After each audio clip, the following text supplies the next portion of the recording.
Now, before starting, we should know about little bit about the Bangalore city. So, as we all know that Bangalore is known as the Silicon Valley of India.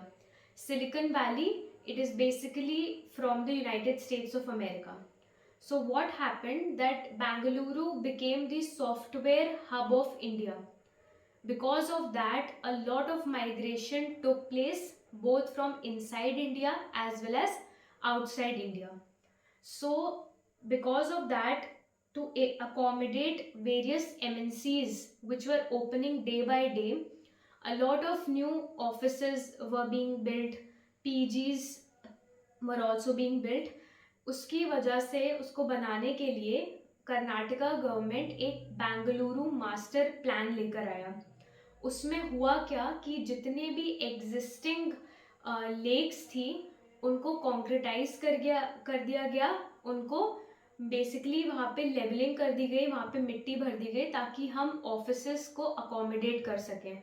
और इस तरीके से जो जिस शहर में जगह नहीं थी उसमें धीरे धीरे करके हमने वेटलैंड्स वगैरह का कन्वर्जन करा और उनको कॉन्क्रिटाइज करके हमने ऑफिसेस और बिल्डिंग्स की स्पेस बेंगलुरु में क्रिएट कर दी. सो उससे क्या हो गया, एक तरीके से अर्बनाइजेशन हो गया. Because of the software industries, in urbanisation and industrialisation took place in Bengaluru. अब इसके बाद होता क्या है कि जो वाटर सोर्सेज हैं बेंगलुरु में, जैसे कि वेटलैंड्स हो गए और लेक्स हो गई, जितना भी जिससे हम ब्लू कार्बन भी कहते हैं, लेक्स पॉन्ड्स हो गए, वो सब धीरे धीरे कॉन्क्रिटाइज होता गया. और बेंगलुरु में क्या था कि 70% जो रिवर्स हैं वो कावेरी रिवर है. तो 70% वाटर बेंगलुरु में आता था कावेरी रिवर से.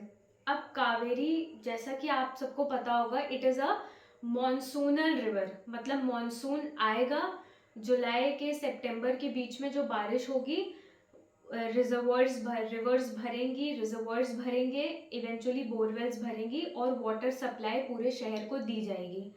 सो अब ये होता है कि अगर रेनफॉल कम होती है तो उससे ये होगा कि शहर में पानी बिल्कुल बचेगा नहीं. सो अब ये हुआ कि low rainfall means little to no supply of water to the Bengaluru residents.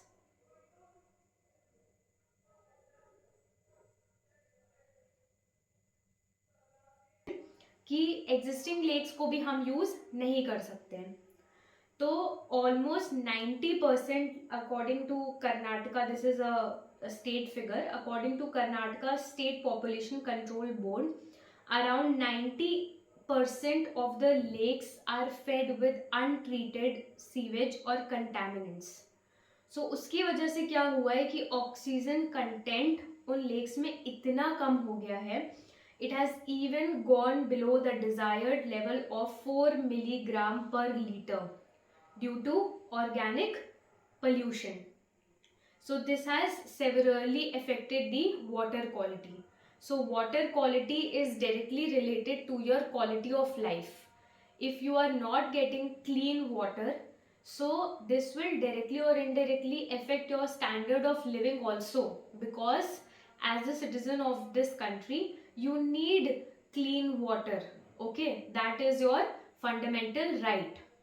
So just like Bangalore, there is another city which you might have heard about, that is Cape Town.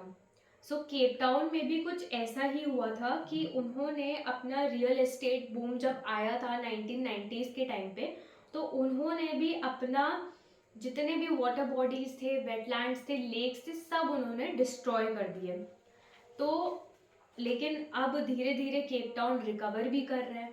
Cape Town इसलिए recover कर रहा है क्योंकि वहाँ की जो municipal corporation है और वहाँ का जो लोकल एडमिनिस्ट्रेशन है उसने ये चीज़ एक्सेप्ट कर ली कि हमारे पास वाटर नहीं है, हमारे पास पानी ख़त्म हो चुका है.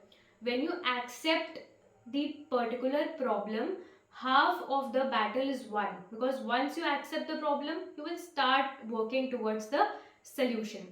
सो करेंटली केप टाउन में जो टैंकर वाली सिचुएशन थी उससे वो काफ़ी ऊपर आ गए हैं, and they have tried and they are rejuvenating most of the lakes and water bodies over there.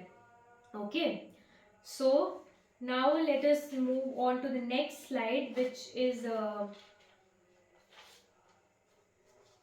we have done this pollution, okay, which is about depletion of groundwater.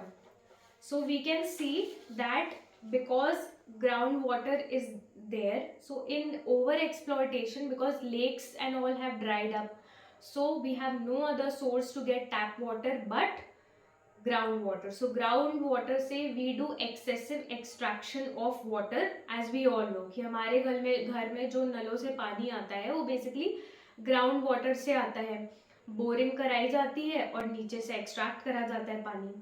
But इससे क्या होता है कि एक लेवल होता है, when you cut down all the forest, when you acquire all the lakes and water bodies over there, तो recharge नहीं हो पाता है ग्राउंड वाटर. आप एक्सेसिव एक्सट्रैक्ट तो कर रहे हो बट आप रेजुविनेट नहीं कर रहे हो, क्योंकि सब कुछ तो कॉन्क्रीटाइज हो गया है, कॉन्क्रीट का जंगल बन गया है. The rain water is unable to go down, earth में पानी जा नहीं पा रहा है और आप एक्सट्रैक्ट पूरा करे जा रहे हो, तो उससे वाटर टेबल कम डिक्लाइन कर रहा है. ठीक है, तो ये तो हो गया कि जो जो प्रॉब्लम्स एग्जिस्ट कर रही हैं कि बेंगलुरु में, कि वहाँ पे कॉन्क्रीटाइजेशन हो गया है और वाटर टेबल कंसिस्टेंटली डिक्लाइन कर रहा है, लेक्स पोल्यूटेड है. These are the problems, residents को पानी नहीं मिल रहा है, and you know that people have been forced, that people are asking from companies that we want work from home because we don't have water at home. They are going to malls to use water over there, so there is no drinking water left, there is no water left for use in the toilets. So these extreme situations are there which force us to look after the solution. अब ये जो problems हैं उनकी वजह से क्या impact पड़ रहा है और आगे क्या इम्पैक्ट पड़ेगा, we should look into it now. So अब ये वाटर क्राइसिस है, अब उसका इम्पैक्ट क्या होगा. पहला, एग्रीकल्चर पे सबसे गहरा इम्पैक्ट होगा, एग्रीकल्चर और एनिमल हस्बेंड्री पे, बिकॉज यू नो कि चाहे वो एग्रीकल्चर हो चाहे एनिमल रेयरिंग हो, water is a must over there. And उसका डायरेक्ट इम्पैक्ट क्या होगा वाटर क्राइसिस से, कि ड्रॉट आ जाएगा. दूसरा, कि हम डेली लाइफ में वाटर हमें हर एक्टिविटी के लिए चाहिए, और उससे अगर हमें पानी नहीं मिलेगा तो हमारी क्वालिटी ऑफ लाइफ इफेक्ट होगी. और दूसरी चीज़ ये भी है कि there is some socio economic status attach to it. That means कि if you are rich, your building will go and get tankers. But अगर आप एक socio economic status is not good, so if you are poor, then that means that the state has to look upon you that you have to get water.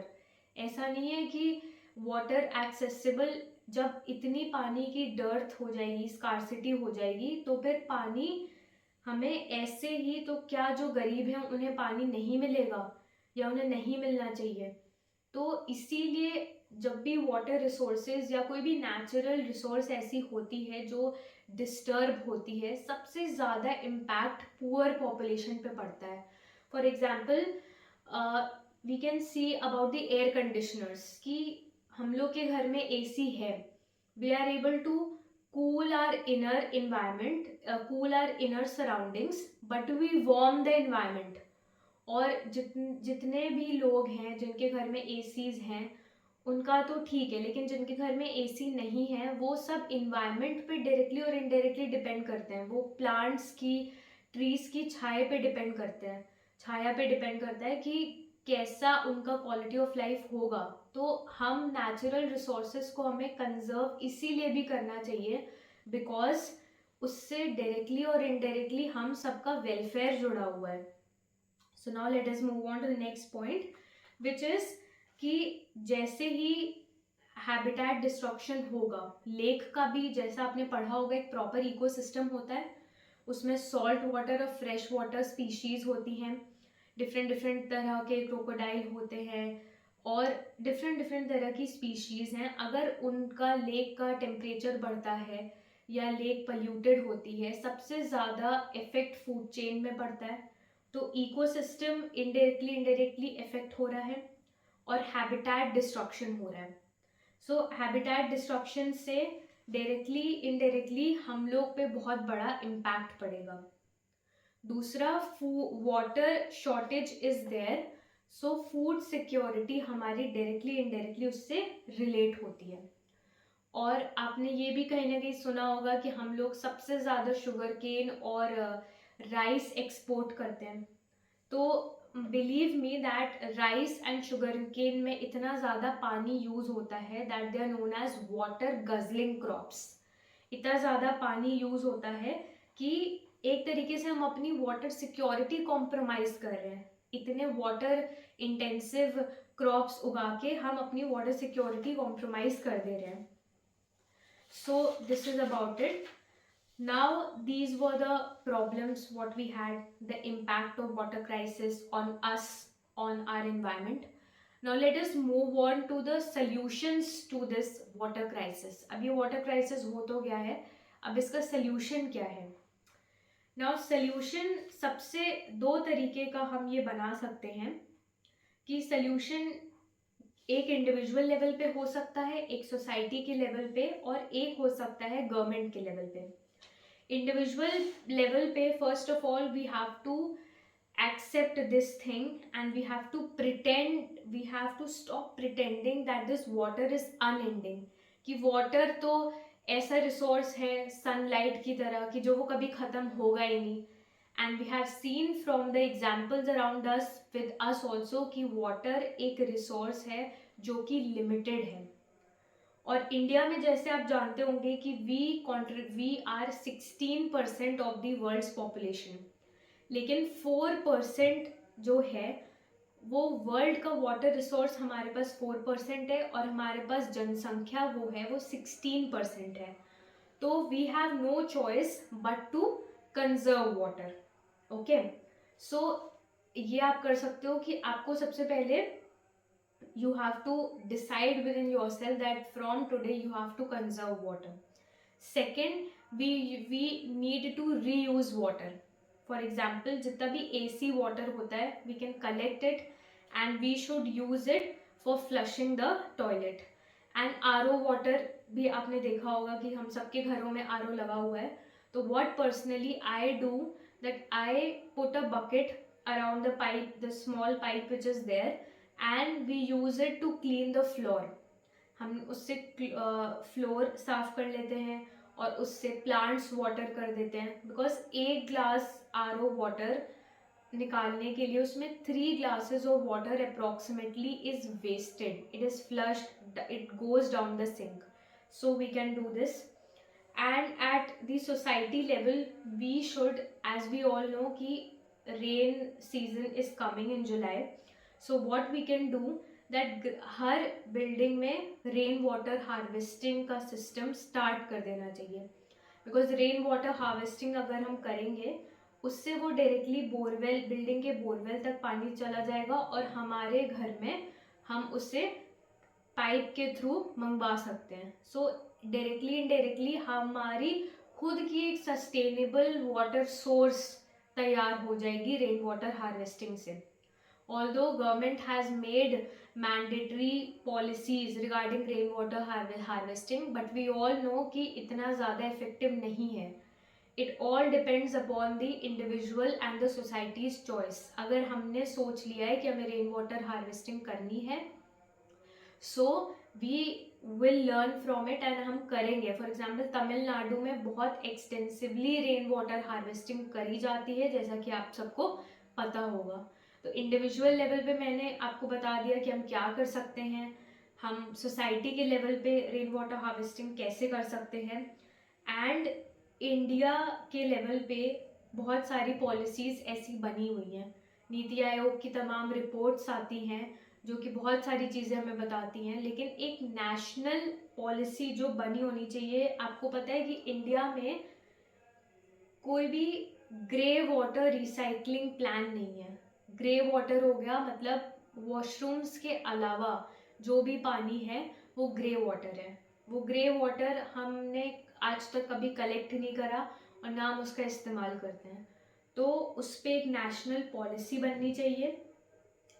और public awareness is the key which I told you already, कि public awareness से ही सब चीज़ें possible हैं, तभी हम इस crisis से डील कर सकते हैं at an individual level, at a society level.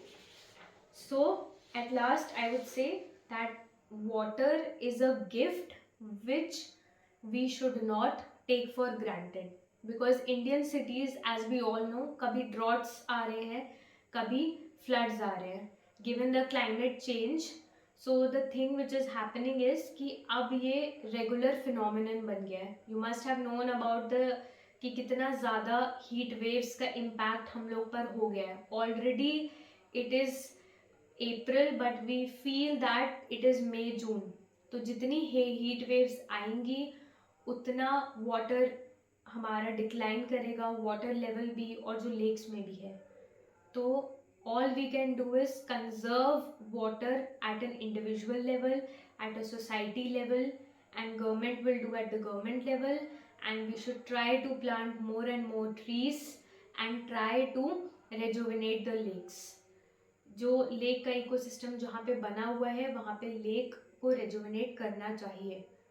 और nature has a great way of balancing itself, और नेचर अपने आप को खुद से बैलेंस कर सकता है। And we as human beings should actually join hands together so that we can deal with this crisis. Okay, thank you.